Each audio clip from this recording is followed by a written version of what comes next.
जय हिंद दोस्तों, जय हिंद बच्चों। ज्योग्राफी 365 में आपका स्वागत है। आज हमें जो हमारी भारत लोग और अर्थव्यवस्था वाली बुक में सेकंड लेसन मानव बस्ती है उसको देखेंगे। तो आइए, इसका जो पहला क्वेश्चन है वो है, भारत की ग्रामीण बस्तियों के प्रकार हैं। तो देखिए, भारत की जो ग्रामीण बस्तियां हैं उनके चार प्रकार हैं। पहली है गुच्छित बस्ती। गुच्छित बस्ती को संकुलित या आकेंद्रित बस्ती भी कहते हैं। दूसरी है अर्धगुच्छित या विखंडित बस्ती। तीसरी है पल्लीकृत बस्ती। और ये जो पल्लीकृत बस्ती है इसे पाना, पाडा, पाली, नगला और ढाणी के नाम से भी जाना जाता है। और चौथी है प्रक्षेपित बस्ती, जिसे एकांकी बस्ती कहा जाता है। इनके बाद में क्वेश्चन नंबर 2 है, वो है आर्थिक वृद्धि के नोड के रूप में कार्य करते हैं। यहाँ नोड का मतलब है केंद्रीय स्थल। यहाँ नोड का मतलब है केंद्रीय स्थल। तो आर्थिक वृद्धि के नोड के रूप में कार्य कोने करते हैं? नगर, गांव, संचार, उपयुक्त सभी। तो आर्थिक वृद्धि के नोड के रूप में जो कार्य करते हैं वो नगर करते हैं। क्वेश्चन नंबर 3 है, निम्न में से कौन सा कथन है सत्य है? इसमें सत्य कथन बताना है। पहला है प्राथमिक क्रियाएं ग्रामीण बस्तियों से संबंधित होती हैं। यानी ग्रामीण बस्तियों में रहने वाले लोग प्राथमिक क्रियाकलाप करते हैं, ये कथन सत्य है। दूसरा है ग्रामीण बस्तियों के प्रमुख कार्य कृषि से संबंधित हैं। बिल्कुल, ग्रामीण बस्तियों में रहने वाले लोग कृषि कार्य करते हैं। तीसरा, भारत में नगरों का अभ्युदय प्रागैतिहासिक काल में हुआ। बिल्कुल, ये भी सही है। और ये 2024 में रेगिस्तान के अंदर भी पूछा गया था। चौथा है ग्रामीण बस्तियों में लोगों के सामाजिक संबंध घनिष्ठ होते हैं। तो इनमें चारों ही ऑप्शन है वो बिल्कुल है सही है। तो इसका उत्तर होगा 1, 2, 3, 4। क्वेश्चन नंबर 4 है, वो है उपजाऊ जलोढ़ मैदानों। उपजाऊ जलोढ़ मैदानों और जो उत्तरी पूर्वी राज्य हैं उसमें कौन सी ग्रामीण बस्तियों के प्रकार हैं? यानी उपजाऊ जलोढ़ मैदानों और जो उत्तरी पूर्वी राज्य हैं वहाँ पर कौन सी बस्तियाँ, ग्रामीण बस्तियाँ मिलेंगी? गुच्छित, अर्धगुच्छित, पल्ली, प्रक्षेपित। तो जो उपजाऊ जलोढ़ मैदान उत्तरी पूर्वी राज्य हैं यहाँ पर गुच्छित बस्तियां पाई जाती हैं। अगला क्वेश्चन है, निम्न में से प्राचीन नगरों के उदाहरण हैं। देखो, एग्जामिनर आपको ये भी प्रश्न पूछ सकता है कि किन्हीं 4 प्राचीन नगरों के नाम लिखिए। तो देखिए, जो 4 क्या हैं, यानी विभिन्न युगों के विकास के आधार पर भारतीय नगरों को 4 भागों में बांटा गया है। जिसमें पहला है प्राचीन नगर, दूसरे हैं मध्यकालीन नगर और तीसरे हैं आधुनिक नगर। जो प्राचीन नगर हैं वो लगभग भारत में 2000 से अधिक वर्ष से पहले के हैं। जैसे वाराणसी। वाराणसी इन सब प्राचीन नगरों में सर्वाधिक महत्वपूर्ण नगर है। इसके बाद प्रयाग, इलाहाबाद है और फिर पाटलिपुत्र, पटना है और फिर मदुरई। यानी इसमें चारों ही क्या हैं, प्राचीन नगरों के उदाहरण हैं। जैसे प्रयाग, इलाहाबाद भी है, पाटलिपुत्र, पटना भी है, वाराणसी भी है और मदुरई है। वाराणसी सबसे यानी सर्वाधिक महत्वपूर्ण प्राचीन नगर माना जाता है। क्वेश्चन नंबर 6 है, मध्यकालीन नगरों का उदाहरण नहीं है। इसमें नहीं है पूछा है, तो जो मध्यकालीन नगर हैं वो वर्तमान के लगभग 100 नगरों का जो इतिहास है वो मध्यकालीन नगरों से जुड़ा हुआ है और इनका विकास रजवाड़ों और राज्यों मुख्यालयों के रूप में हुआ था। जैसे दिल्ली है, हैदराबाद है, जयपुर है, लखनऊ है, आगरा है, नागपुर है। ये सारे के सारे क्या हैं, मध्यकालीन नगरों के उदाहरण हैं। जबकि जैसे सूरत है, दमन है, गोवा है और पांडुचेरी है, ये आधुनिक नगरों के उदाहरण हैं। तो इसमें द ऑप्शन है वो बिल्कुल सही होगा।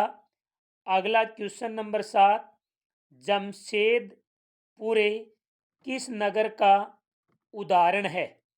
देखिए जो जमशेदपुर है वो एक औद्योगिक, जमशेदपुर झारखंड के अंदर है, जहां पर लोहा इस्पात उद्योग स्थापित किया गया है।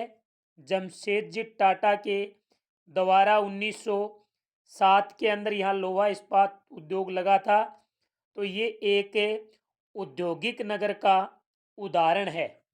यानी जमशेदपुर एक औद्योगिक नगर का उदाहरण है। और भी औद्योगिक नगरों के उदाहरण आपको पूछे तो आप लिखोगे जमशेदपुर 1, मुंबई 2, सेलम 3, कोयम्बटूर 4, हुगली 5, भिलाई 6। यानी जमशेदपुर, मुंबई, सेलम, कोयम्बटूर, हुगली और भिलाई, ये 6 के 6 औद्योगिक नगरों के उदाहरण माने जाते हैं।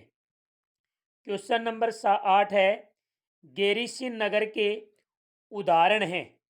तो देखिए गेरिसिन नगर के उदाहरण हैं, अंबाला गेरिसिन नगर का उदाहरण, जालंधर गेरिसिन नगर का उदाहरण, महू भी उदाहरण है, बबीना भी है और उधमपुर।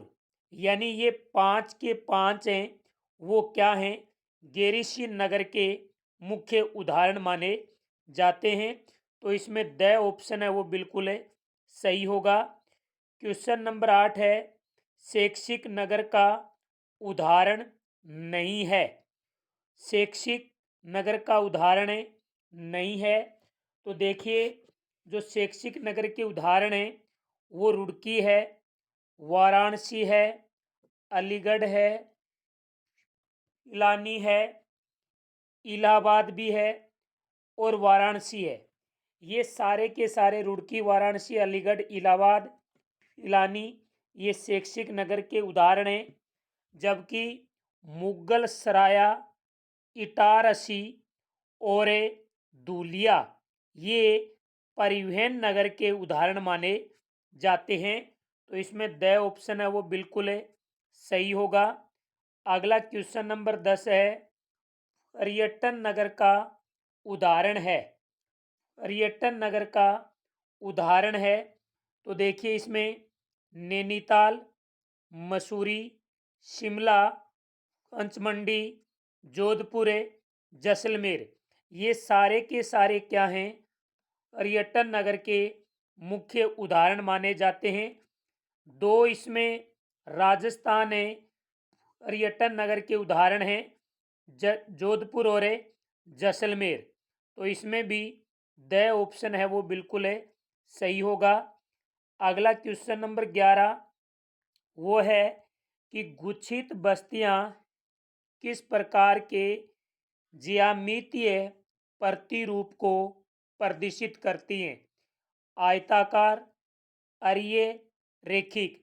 देखिए जो गुच्छित बस्तियां होती हैं वो आयताकार, अरीय और रेखिक तीनों ही प्रतिरूपों को प्रदर्शित करती हैं। तो इसमें द ऑप्शन है वो बिल्कुल सही होगा। क्वेश्चन नंबर 12 है, किसी बड़े सहंत गांव का सपृथक्करण या विखंडन, यानी कोई बहुत बड़ा गांव है और वो अलग अलग भागों में बंट गया है, उनका विखंडन हो गया है, तो ऐसी स्थिति में वहाँ पर किस प्रकार की बस्तियों का निर्माण होगा? गुच्छित, अर्धगुच्छित, पल्ली, प्रक्षेपित। तो वहाँ पर अर्धगुच्छित बस्तियों का निर्माण देखा जाएगा वहाँ पर। अगला जो क्वेश्चन है वो है 12 नंबर है, और वो है हमारा कि ग्रामीण बस्तियों के प्रकारों के लिए कौन सा भौतिक कारक उत्तरदायी है? यानी ग्रामीण बस्तियों के लिए कौन सा भौतिक कारक? तो देखिए, जो भौतिक लक्षण होते हैं वो वहाँ के भूभाग की प्रकृति, वहाँ के भूभाग की ऊंचाई, वहाँ पर जलापूर्ति और वहाँ की जलवायु, ये सारे के सारे क्या हैं? ग्रामीण बस्तियों के प्रकारों के लिए उत्तरदायी भौतिक कारक माने जाते हैं। जबकि जाति धर्म है, ये सांस्कृतिक एवं मानव जातीय कारक होते हैं। चोरी और डकैती हैं, ये सुरक्षा संबंधी कारक माने जाते हैं। तो इसमें द ऑप्शन है वो सही है। क्वेश्चन नंबर 14 है कि प्रक्षेपित बस्तियां कहाँ पाई जाती हैं? मेघालय के अंदर, केरल के अंदर, हिमाचल प्रदेश और उत्तराखंड में। तो देखिए, जो प्रक्षेपित बस्तियां हैं ये सुदूर जंगलों के अंदर है, और जो ढालू नुमा पहाड़ी भाग होता है वहाँ पर पाई जाती हैं। तो ये मेघालय के अंदर भी हैं, केरल में भी हैं, हिमाचल प्रदेश और उत्तराखंड के अंदर भी हैं। इसका मतलब उपयुक्त सभी जगह प्रक्षेपित बस्तियां पाई जाती हैं। क्वेश्चन नंबर 15 है कि बस्तियों में लोगों के समूहन का मुख्य आधार क्या है? बस्तियों में लोगों के समूहन का मुख्य आधार क्या होता है? वो होता है यानी पोषणता का आधार, पोषण का आधार। बस्तियों में लोगों के समूहन का मुख्य आधार होता है पोषण। अगला क्वेश्चन नंबर 16 है, वो है कि बुंदेलखंड एवं नागालैंड में किस प्रकार की बस्तियां पाई जाती हैं? तो गुच्छित बस्तियां, अर्धगुच्छित बस्तियां, पल्ली बस्तियां, प्रक्षेपित बस्तियां। तो देखिए, बुंदेलखंड और नागालैंड है, वहाँ पर सुरक्षा की दृष्टि से लोग एक जगह रहना पसंद करते हैं, और जब बहुत सारे लोग एक जगह रह करके अपनी बस्तियां बनाते हैं तो उनको गुच्छित बस्तियों के नाम से जाना जाता है। क्वेश्चन नंबर 17 है लास्ट, स्मार्ट सिटी मिशन का उद्देश्य क्या है? शहरों को बढ़ावा देना, गांवों को बढ़ावा देना, उद्योगों को बढ़ावा देना, बेरोजगारी को बढ़ावा देना। देखिए, स्मार्ट सिटी मिशन है, इसका उद्देश्य है शहरों को बढ़ावा देना, शहरों के विकास को बढ़ावा देना। इस स्मार्ट सिटी मिशन का मुख्य उद्देश्य माना जाता है। तो इस पाठ में ये थे आपके वेरी वेरी इंपॉर्टेंट 17 प्रश्न।